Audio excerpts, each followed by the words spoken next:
There is hardly anything more unnerving than being followed by a hideous stranger on a lonely road at night.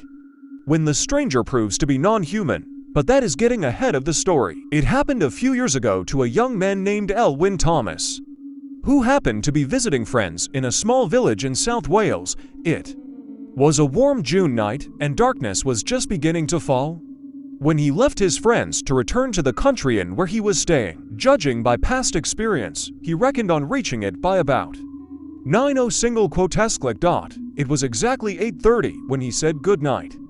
He was completely alone in the gathering dusk, and the only sounds were the occasional cries of night birds and the crunch of his own footsteps on the gravel road.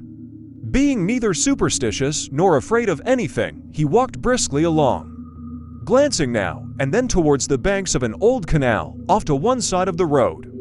After about 10 minutes, he began experiencing a peculiar, creepy sensation, as if he were being watched. On an impulse, he stopped, turned around and gasped involuntarily. There, no more than a yard behind him, suspended in mid-air at eye level, was the most hideous face he had ever seen.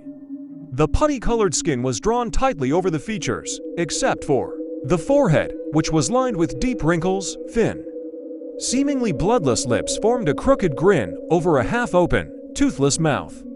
The cheeks were hollow and corpse-like, and the eyes were wild, luminous, and piercing. Wrapped around the ghastly object were two pieces of old yellow calico, one under the jaw and tied on top of the head, the other over the forehead and tied behind.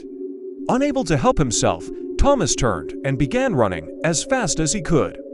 After having covered about 100 yards, he stopped to catch his breath and turned around again. To his horror, the face was still there as if he hadn't moved an inch. On an impulse, he dropped down, grabbed a handful of gravel and hurled it at the face, then turned again and ran. When he finally reached the inn, he stopped at the path leading off the road and looked back again. The head was still behind him. Cautiously, he backed up in the direction of the inn and was surprised to observe that this time the head remained above the road.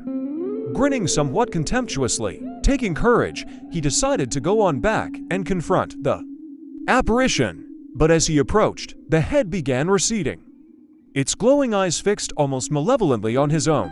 Now he felt as though he had to follow. Down the road he went slowly, like a sleepwalker, until the head disappeared over a stone wall surrounding a little graveyard not far from the inn. Suddenly, he felt everything begin to spin. Then he lost consciousness. When he came to again, it was late at night.